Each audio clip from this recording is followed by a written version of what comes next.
Hello everyone and welcome to this week's plugin tutorial. In this one I'm going to be going over SmartFX, which for After Effects plugins is basically a setup that allows us to use float or 32 bits per channel color. This also has other memory and performance improvements over the standard type of render. So we're going to take our vibrancy plugin which we previously created, which has a standard render setup, which gives us this actual alert when we try and use 32 bits per channel or float color, and we're going to be converting it to a SmartFX plugin so you know exactly how you can do this to your plugins. Before we get started with this video, I do want to remind you down below, hit subscribe and the bell icon to be notified of new videos coming out twice weekly in the channel, and down in the description you can follow us on GitHub for coding updates as well as Instagram for other live updates. If you're not already a member of our Discord server, make sure you come and join to get help with scripting, extensions, plugins, UXP plugins, expressions, smooth tutorial ideas, and much more. And if you'd like to help support us on YouTube, you can do so down below in the description. Become a member, supporter, premium supporter, or VIP, which gives you cool perks as well. And also check out the links to AE Scripts, Gumroad, and Adobe Exchange for other cool tools and stuff I create. So let's go ahead and first refer to the actual SDK guide for After Effects. We're going to go to SmartFX, and we can read a little bit about how it works and what it offers us. Basically, SmartFX provides performance optimizations and previously unavailable dependency information. It's also a way for After Effects to recognize and use 32-bit per channel float data, which allows you much more precision when doing mathematical operations with pixels. And it basically goes into depth a little bit about how it works exactly. Basically, what SmartFX does versus the standard render technique is it does things in a smarter way by only rendering and updating sections of the image that require it. With the normal render, if you have a new frame and you had nothing change, you would still have to reprocess every single frame that same data. SmartFX will basically reuse unchanging data to help optimize things. It does require a bit more setup than a standard render. We have something called a pre-render where we set up all of our basically variables and inputs, and we also will have then a smart render area where we run the actual code and iterate type of functions. So let's go ahead and get started on how to set up the smart render for our project. The first thing we need to do is provide a new out flag too. So I'm going to copy our supports smart render out flag here, go into the vibrancy project, and then we're going to go into our global setup. And this needs to be in this window. Global setup. And here we have no out flag 2s, so we're actually going to have to define one. Say out data out flags 2, and we'll just say it's equal to this currently individual flag. Now, of course, this is going to give us an updated hex code for our out flag, which we need to update in our R file in order for it to run properly. So we will set a breakpoint just after we set our out flags 2, and we will load up something that we can apply it to. In fact, I'm just going to create a quick test project. Save that. And now when we go ahead and apply vibrancy, we can go ahead and switch this to hexadecimal display and get rid of our breakpoint, update our out flags 2. And now we can go ahead and reset the plugin. If we want to make sure we can quickly access this again, we'll close it from After Effects instead of Visual Studio. And now we'll go ahead and open it up again, which we should now have the normal plugin working, but with Smart Render enabled. So now we can apply our last applied vibrancy effect. And you can see we're actually going to get other errors because we haven't set up the commands for pre-render and smart render, which are required once we set that flag. So now we need to go ahead and set up these other commands. Alright, so now that we've set up the commands to actually do the pre-render and do the smart render when it calls appropriately for it, we now need to go through and look at the pre-render and smart render code. So to start, I'm going to actually update the code to use this updated smart render code, which I'll just push to the same GitHub, which will be in the description down below. Looking at pre-render, here's how we start. We obviously are coming in with our in and out data and extra stuff that we do with most of these calls. And the main stuff we need to look at here is we first define our suites, which give us some useful functionality, and then we have a render request variable called rec. And this is an output request, which I believe is required for SmartFX. This is just based on predefined code that I've used for ages, so just take a look at it and understand that it should just work. So first we have the channel mask, which we set to red, green, and blue, and then we have preserve RGB of 0 alpha set to false. And you can see these are commented because they are, I believe they're from the example code. I'm just not exactly sure which project they're from. Then something that's important is we have our input layer, which is the actual layer this effect is applied to. We must check it out, and we're going to check it out to this in result variable, which where we define it is a checkout result. So we need to make sure we have a render request and a checkout result, which get defined like this. And you can also adjust the time and stuff in which you request these input frames. So if you wanted to just request frame 10, the last frame, you could do that right here via current time. And then lastly, we have union lrect, which is coming in as an error, which means that we actually need to add smartutils.c++ to our supporting code. So I'm going to add an existing item, and then we'll just search for smart utils, and it needs to be a C++ file. There it is. And then I think we should just need to include this perhaps. Let's see what the recommendation is. Yes, in our H file, we just need to include smartutils.h, so then that union rect will work. And basically what this is doing is taking the rectangle from which our input is located in and making that as our output as well, so our input and output have the same exact rectangle size. This is just the pre-setup for our smart render. Basically, all we're doing is we're getting the render request and the checkout request set up, as well as our input layer here. Now in smart render, this is the next section that gets called after pre-render. If everything in pre-render is successful, we're now going to go to smart render. In smart render, we basically are going to set up our parameters, we're going to set up our layers, and we're going to set up our structure variables that we always create, like these color, vibrance, gamma, all of that. So in Smart Render, this is the code. Of course, we have an error variable to make sure that we don't get any errors along the way, which is common practice. We're going to have an input and an output world. These are going to be actual variables which contain the entire world themselves. And then we need a couple of definitions for our parameters. These are because we need to make sure we check out all of the parameters that we have defined inside of our header file. We need to clear the struct of our params before we mess around with it, and the same for our param def called checkout. Then after we've cleared our params, which we need so that we can mess around with the data, we're going to fill up these parameters with our actual number of params. If you have all this set up, this is super easy where you just copy this code, you loop the number of your params, and you set each param, the pointer of the param array basically, to each of the actual param values. Then we're going to do a checkout layer pixels to our input, as well as a checkout output to our output world. These are just, again, common practice that you always just have to use to make sure everything is working smoothly. And then we have our two last things, which is our checkouts, our check-ins, and our actually render. Now, some example projects will actually have a separate function in the middle of Smart Render, which goes off to actually render things. So we're going to actually create that. But first, we need to look at all of our checkouts and check-ins. And here we are required to make sure we check out and check in each one of our non-input and num-param values here. That means we need to check out our color, our vibrance, our gamma, and our fill background in order for this to work. And so what we'll do is we'll take this one example and we'll paste it the number of times we need.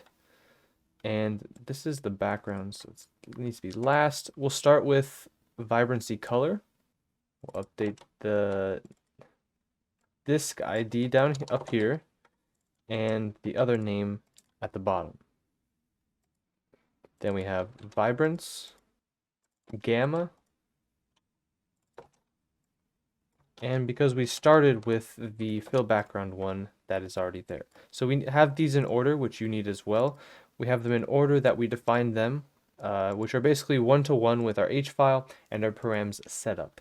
Then after our actually render, which is after a checkout, we need to check in each one of these as well. So we'll create 4 of these, and these just require this second name. So we have vibrancy color, vibrancy vibrance, vibrancy gamma, and vibrancy fill background.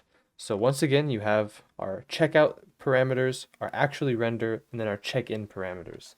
Now let's take a look at our actually render function. This is basically analogous to the standard render function, where we actually do all the iterate functions and all those kind of manipulations, which are similar to the actual way After Effects manipulates stuff. So we're going to start off with all of our error declarations. We don't need this necessarily. And then we just have some stuff to get our suites, which we're going to need for basic operations. We're going to get some flags, which will start as clear flags, but if it's a deep world, which indicates that it's 16 or 32 bits per channel, we're going to add deep pixels to our flag count, and we can do that by checking if PF world is deep to our output.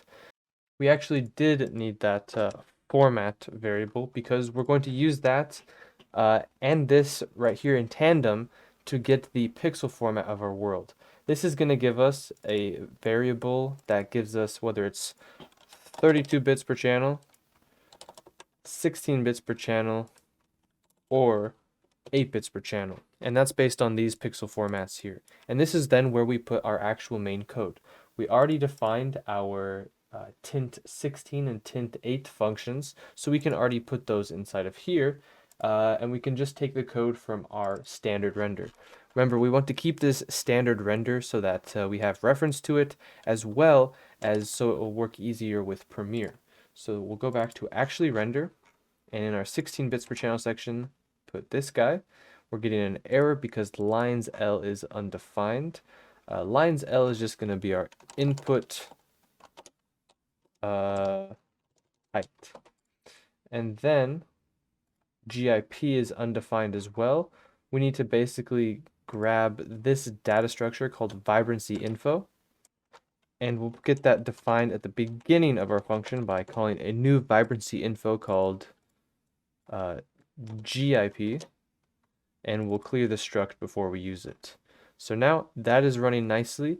We're going to go ahead and grab our other one, which is the 16 bits one.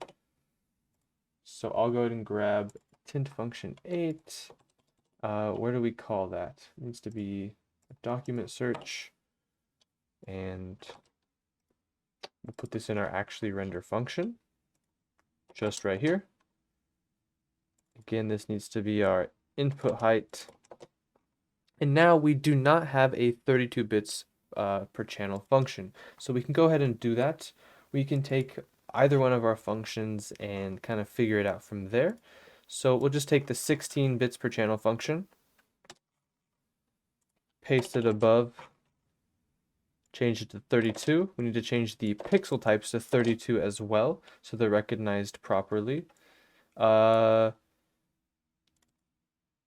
is pixel 16. We do have a variable for color 32, which is good. This needs to be updated. Here we're checking again if it's an important channel, which we're doing with the 8-bit per channel color, which is fine. Which reminds me, we need to make sure these pixel values are getting filled. Here we have them in the render. We need to actually copy and paste this same code into the beginning of actually render. After we've defined our vibrancy info, you can see that's all looking good. We need to also convert this to 32 bits per channel. So find this function, create a 32 bits per channel version from 8 to 32. How do we get from 8 bits per channel to 32? We divide by 255.0. And this needs to be a 32 bits per channel pixel. Should be good. Now we're going to have color 32. And then in our back in our tint 32 function, let's check everything out here. vibrance level divided by 100. Perfect. I think this will work okay. Now we need to set up the actual call for that though. So we'll say, I think we can just copy and paste this and modify it. This needs to be the iterate float suite, tint 32, and that should be good. So now that we have all this updated, it's been quite a lot. We had our pre-render, a couple of global setup things in our effect main, and now our smart render. Let's see what our error is. External actually render is not recognized. That tells me we're missing something in our headers or supporting code. In this case, I'm going to go ahead and guess that it's more missing supporting files. And I think in this case, it's the AEFX suite helper which we need. Let's see if we can then compile this. Nope, that was not quite it. Notice you also may need the .c file of the same kind. There we go. We just needed to include the AEFX suite helper.c and h to our supporting code. Now let's go ahead and run this and see if we can get it to work in 8, 16, and 32 bits, and we'll also no longer have that notification saying that it doesn't support float color, which is perfect. So we'll go ahead and apply vibrancy. And now we have something that says bad parameter passed to effect callback. This, if you ever get this, is a sign that something is mismatched or off in terms of your pre-render and that section of things. So this is one of the more annoying things when you first start working with SmartFX. We need to compare, not in our pre-render, but in our smart render, we need to compare all of these properties here with the ones listed in here in our H file. So we have color, vibrance, gamma, fill. Color, vibrance, gamma, fill. Color, vibrance, gamma, fill. Make sure all these are correct. And let's also check our params setup to make sure we have the same order of color, vibrance, gamma, fill. One other thing I'm going to try is to add another out flag to this one called float color aware. I think will also give me more support. Then I'll update the out flags 2 in here and retry it. This may not fix it totally, but it will at least make sure that more float color is supported. So we'll load a project, vibrancy, and we're still getting a bad parameter. But you can see now we don't have that error, that little warning here. When I got this error last time, it was still there. But now we just have the bad parameter passed to effect callback. Just to make sure it's not these functions, let's go ahead and comment them out. And make sure that us going into these in particular isn't what's causing the issue. Because if it is, then perhaps something is incorrect there. Okay, we're in 32 bits. Apply. Ah, so the error is, in this case, it seems to be with our 32 bits per channel function call. Let's go ahead and have a look and see why that might be. For starters, we have this input. So instead of using our params that references that, let's use our input. And do that for all of them. Refresh. If not, it could be the input height perhaps. Because this is what? This uses the progress base and progress final. So that should be correct. Apply it. There we go. 32 bits now working. If we hold down Alt, click on this, we can go into 8 bits, it still works. We can go into 16 bits and it still works. And of course, we can change our values and continue to use our plugin now in 8, 16, and 32 bits per channel, supporting float color and 32 bits. That's going to do it for this video, guys. I hope you enjoyed. I will upload this code and make sure to check it out in the description down below. If you enjoyed the video, hit the thumbs up button. Down below, hit subscribe and the bell icon to be notified of new videos coming out twice weekly on the channel. And down in the description, you can check out the code for this in the GitHub link. Make sure you follow us there for coding updates and on Instagram for other live updates. If you're not already a member of our Discord server, make sure you come and join to get help with scripting, extensions, plugins, submit tutorial ideas, and much more. And if you'd like to help support us on YouTube, you can do so in the description by becoming a member, supporter, premium supporter, or VIP, which comes with cool perks. And also check out the links to Adobe Exchange, AE Scripts, and Gumroad to check out some other stuff I make. Thanks again for watching, everyone. We'll see you next time.